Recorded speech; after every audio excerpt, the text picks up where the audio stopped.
if you ever ran for president, you'd win. This is Whoopi Goldberg. You don't hear that? She said, I'm making a movie. Would you be in it? I said, in what capacity? Just a walk-on. You're so great. Would you do I did a walk-on for Whoopi Goldberg. Now she says, I refuse to mention his name. You know what? Politics can do strange things to demented people. You know who was ranting on social media that no one wants to see that on his inauguration day? Sir,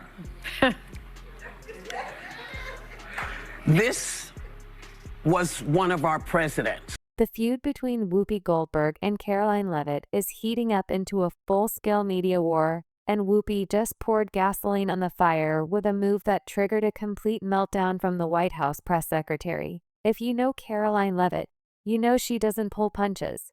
And this time, she came out swinging with a blow that left Whoopi Goldberg figuratively scorched. But what did Whoopi do to set off Leavitt's savage response?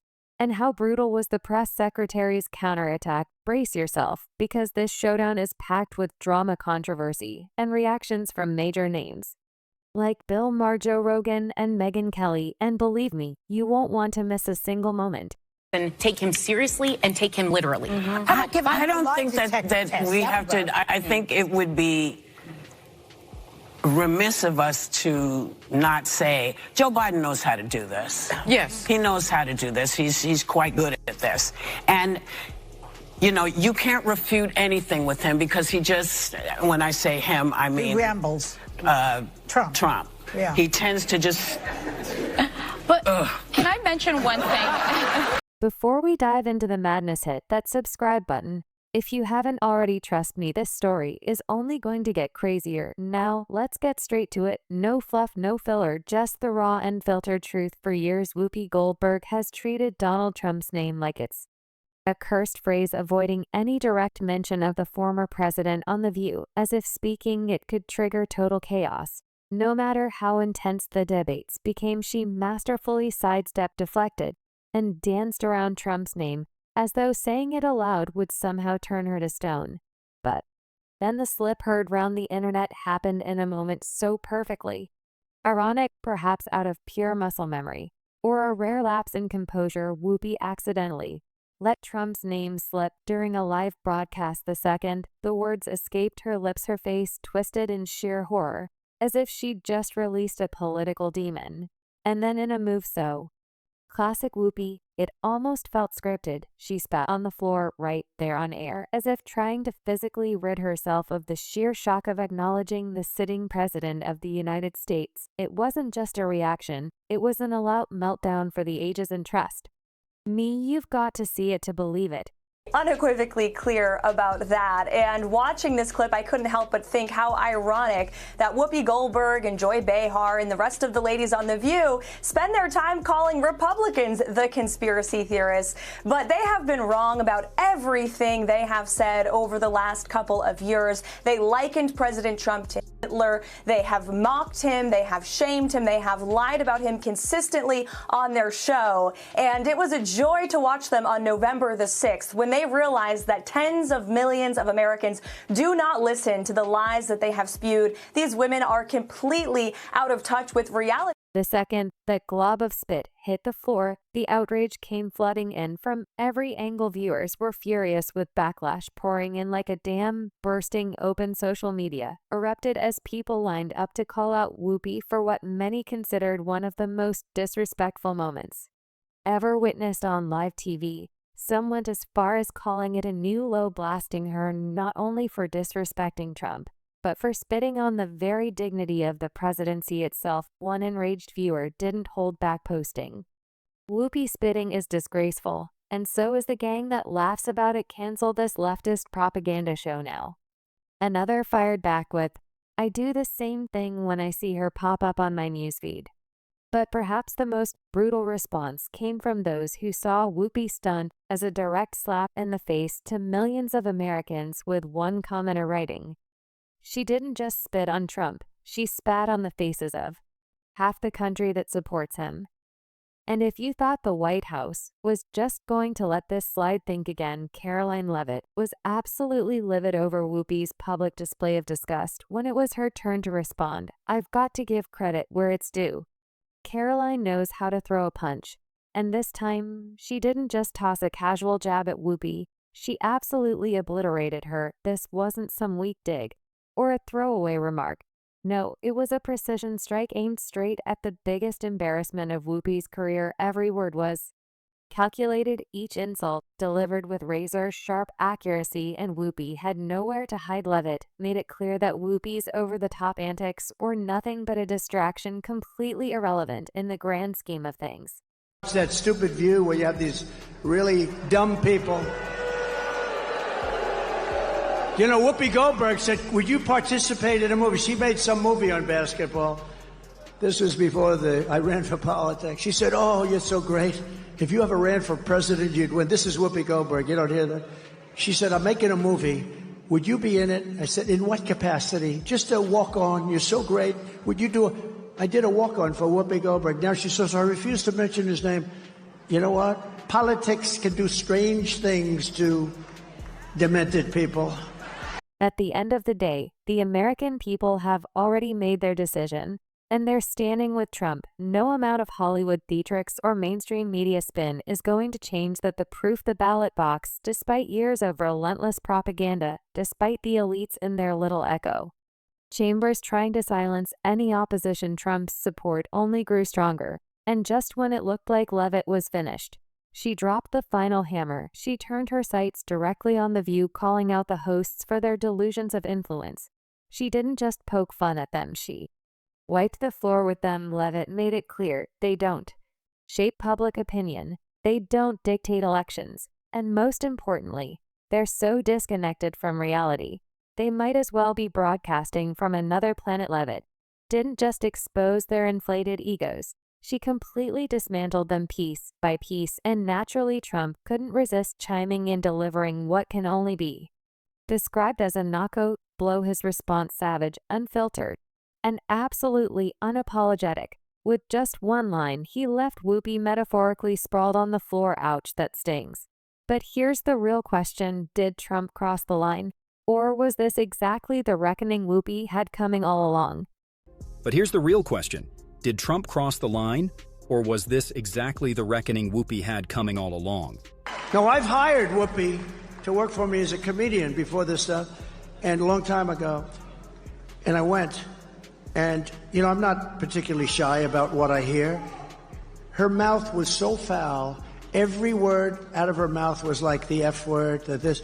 I was with a group of people, like sort of nice people, and we had to leave. She was so filthy dirty, disgusting. Half the place left. I said I'd never hire again. Drop your thoughts in the comments below, because beyond all the insults and the internet firestorm, Trump actually raised some valid points. And whether you love him or hate him, that's the part that really can't be ignored. Now, let's rewind to 1996, the year Whoopi Goldberg placed a big bet on the movie Eddie and lost big time. This wasn't just a flop. It was an all-out box office disaster, shredded by critics and quickly forgotten by audiences. But here's where it gets interesting. Guess who made a cameo in that film? None other than Donald J. Trump. And here's where the hypocrisy meter goes off the charts. Turns out Whoopi didn't just invite Trump to be in the movie. She practically begged him. That's right, the same woman who now can't even utter his name without spitting on the floor was once all about showering him with praise, and even encouraged him to run for president. Reports say she thought he'd make a great leader. But fast forward to today, and suddenly, the mere mention of his name sends her into full-body meltdown mode. The double standard here is off the charts. So let me get this straight. Whoopi was once technically a Trump employee involved in comedy of all things. And that probably explains a lot about why her comedic career never really went anywhere. Let's be real. She was never exactly known for her razor sharp.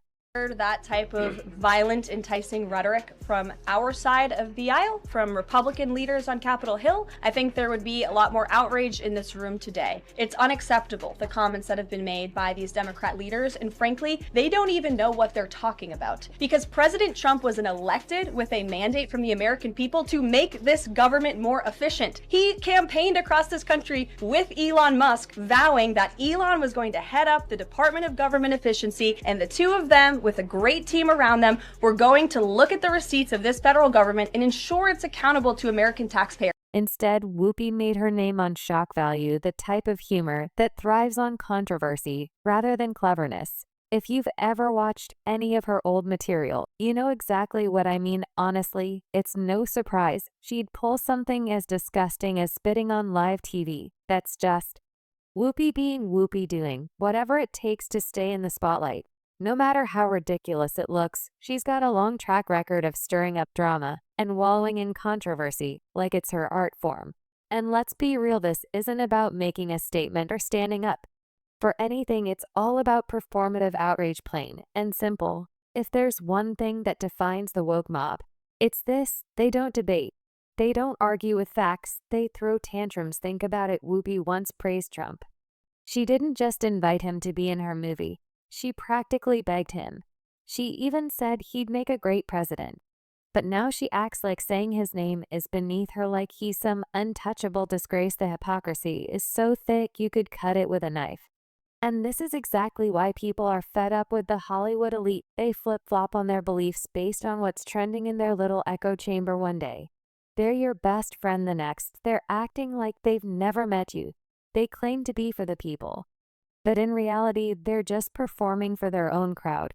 And let's not overlook the biggest double standard. They're perfectly fine with using violent language, throwing insults, and demonizing anyone who disagrees with them.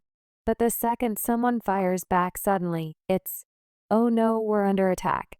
Very important, as you have heard from so many incredible leaders, for us at every moment in time, and certainly this one, to see the moment in time in which we exist and are present, and to be able to contextualize it, to understand where we exist in the history and in the moment as it relates not only to the past but the future. Karoline Leavitt wasn't having any of it. She didn't hesitate for a second to call out the hypocrisy, making it clear President Trump isn't here to play games.